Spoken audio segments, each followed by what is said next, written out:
What's up, everybody? Dog 1985. There's levels to this. All right, guys. Let's go ahead and talk about the Xbox showcase, okay? If you want to see the full reaction of the Xbox showcase that I had, go follow me on Twitch. It's up on my Twitch channel right now.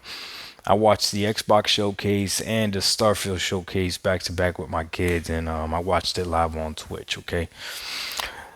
But let's get to the Xbox showcase. A few things that we learned from the Xbox showcase. I think the biggest thing that we learned, which a lot of us already believed, but now it's definitely solidified, no one could tell me anything different, is that the main console for the Xbox brand is the Series S. The Series S is not going anywhere. They're not going to tell developers not to develop for it. You have to understand there's now two SKUs for the Series S, one SKU for the Series X. They could have easily made a cheaper Series X that's all digital, but they didn't. Instead, they upgraded the storage of the Series S. So now the Series S is $350 and it comes in black. And the worst thing about the Series S, this 1 terabyte Series S, this is the worst thing about this 1 terabyte Series S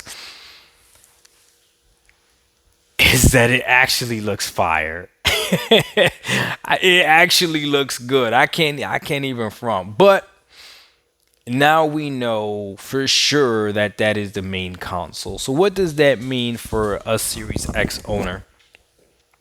Look, man, we got bamboozled.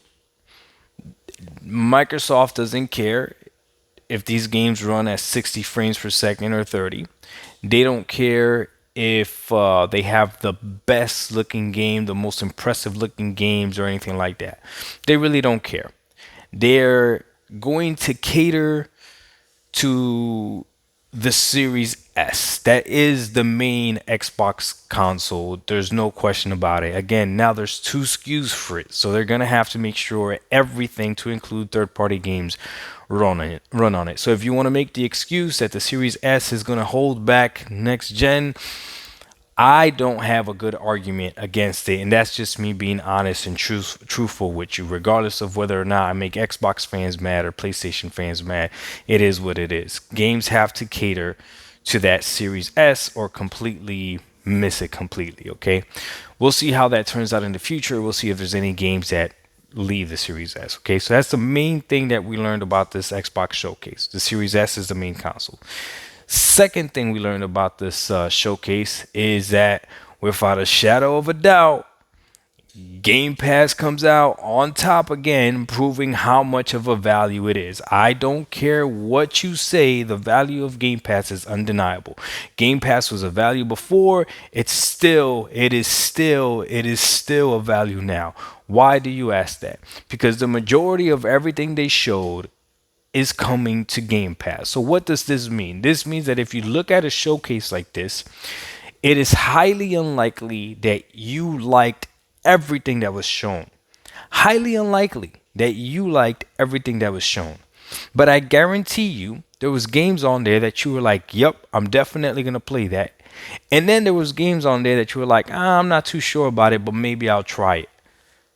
And maybe I'll try it turns into thank God I have Game Pass so I could try these games. So the whole narrative of that Game Pass fodder type of games and all this other stuff, yeah, there's games on there that you would only try because they're on Game Pass. And that's not a problem if you have Game Pass. So for me, I know the game like Clockwork looked like a really good game. The co-op games look like good game. 33 Immortals. I could see myself having fun with that game as well, right? And that's coming to Game Pass for sure. There was another game that was like a 2D tower. Was it Tower Maker or something like that? That one looked like a good game. I'll definitely play that for sure. There was a game by Capcom that looked really good. I'll definitely play that for sure. And then there was other games on there that I was kind of looking at, and maybe I'll try, maybe I won't. But again, they're gonna be on Game Pass, so the value of Game Pass again through the roof. outstanding job. Microsoft did what they were supposed to do with that. Xbox did what they were supposed to do with that. The video I had out yesterday asked the question, does it feel like Microsoft has to save gaming with this, right? And I'll be honest with you, I think they did what they were supposed to do.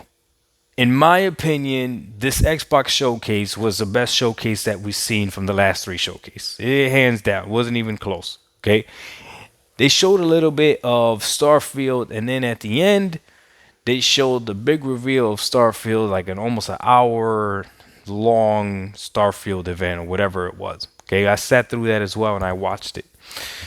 Now, well, let's go ahead and address the elephant in the room when it comes to Starfield. Okay, later on, I think someone dropped an interview or something with IGN. I don't know, I saw it on Twitter. That Starfield will be 30 frames per second. Okay, let's talk about this now. Two things about Starfield that are horrible. Let's start with the bad stuff first. Number one, Starfield running at 30 frames per second on the Series X is horrible. I don't care what you say. It's horrible. Okay? And number two, the character models of Starfield looked horrible. Maybe not the character, the faces in Starfield.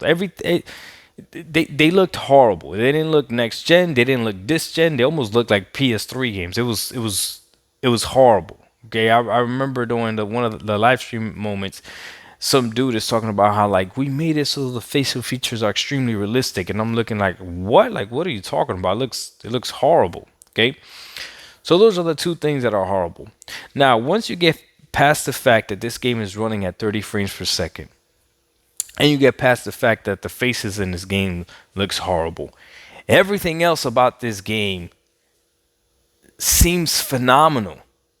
So much so that it seems like it's too good to be true. The amount of detail in this game is ridiculous. They care about your outpost. They care about your ship. They care about your character. They care about this planet, that planet. Like it's just ridiculous. There's dog fights in space. There's fights on the ground. You can get attacked by different gangs, people with different religions. I even heard it was so much. I couldn't believe it. I even told my son, I was like, this looks like the type of game that you just get lost in playing. Like maybe this is a game that you're not supposed to beat. There's no actual time limit to when you're supposed to beat the game. You just play it at your leisure. So this was the first time that I truly got interested in Starfield. So even though Starfield is going to be 30 frames per second, because the shooting is not the main thing of Starfield, it's more about the exploration and the experience, I will be playing this game on the Series X day and date. Redfall is mostly a first-person shooter. That's why I didn't play that day and date on the Xbox. I played it on PC, and then I haven't played it since. So I'll wait for the patch to come out on Xbox before I play that on Xbox probably. Okay? Now,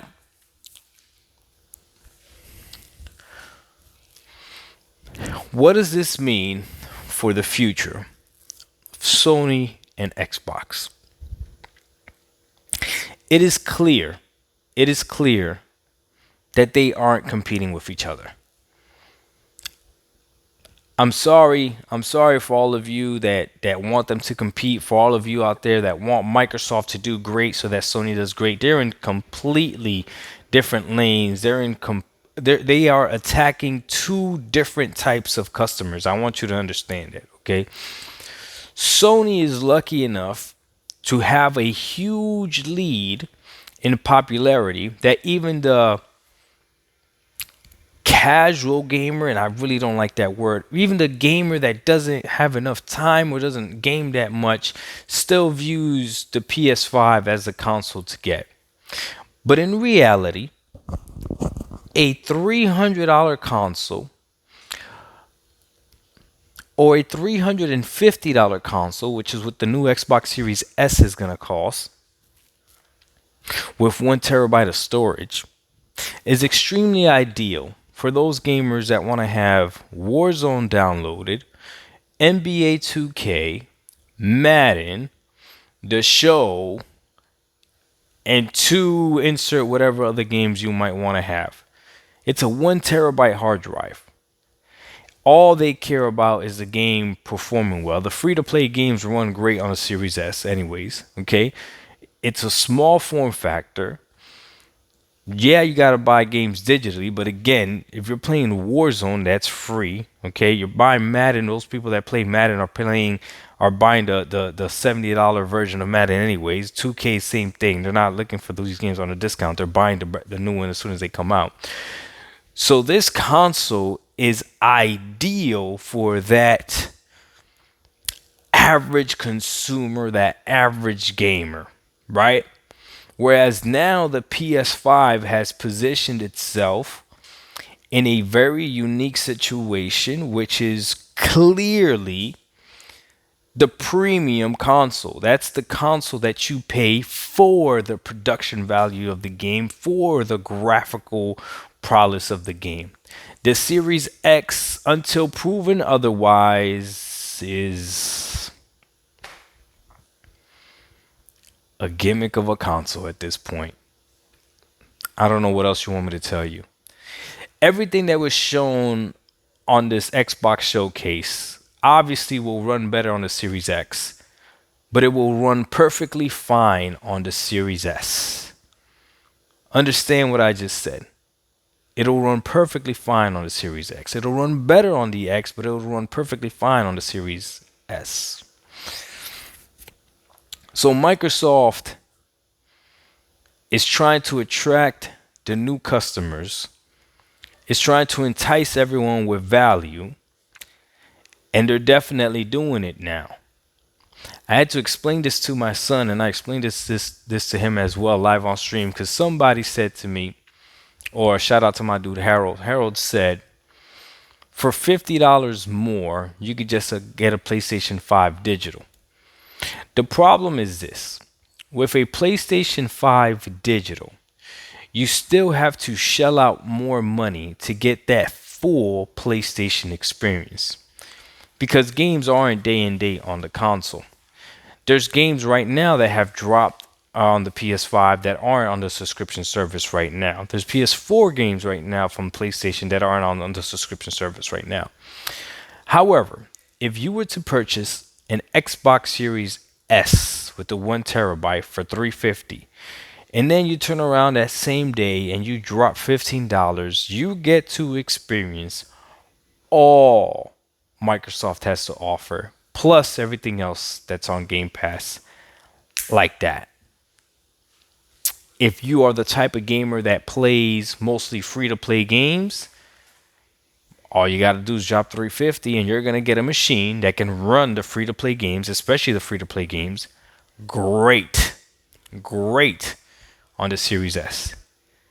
And if you want to subscribe to Game Pass, you may, and even get an even greater value. The value is what Microsoft is going for. Plain and simple. The premium aspect, they're leaving alone. Plain and simple. As I move over to the side right now, my son, Juju, is playing Assassin's Creed Origin. He's playing it right now. And it's playing on the cloud. Because Juju, when he sees the game, he just wants to play. He doesn't care about downloading it. He doesn't care about graphics. He doesn't care about performance. He just wants to play. So even though there's a 12 teraflop machine over there, he is playing Assassin's Creed Origin on the cloud. I could have executed this exact same scenario and saved myself $150. Dog 1985, there's levels to this. Overall, the showcase was a success for Xbox. It really was. Was it a success for you? Remember the three things that I wanted. I wanted all games shown on an Xbox Series X. I didn't get that. I wanted I always forget what I wanted. Hold on. All games shown on the Xbox Series X is one thing I wanted. I wanted something that blew my mind graphically. Flight Simulator did that, so okay, fine, I'll give you that. And last but not least, I wanted a release date for all games shown. And like 90% of everything that they shown is coming out in 2024. So by my standards and for what I wanted, the show is an L. But from a gamer's perspective, there's games on there that I want to play, and Game Pass came out on top. That's just the truth, man.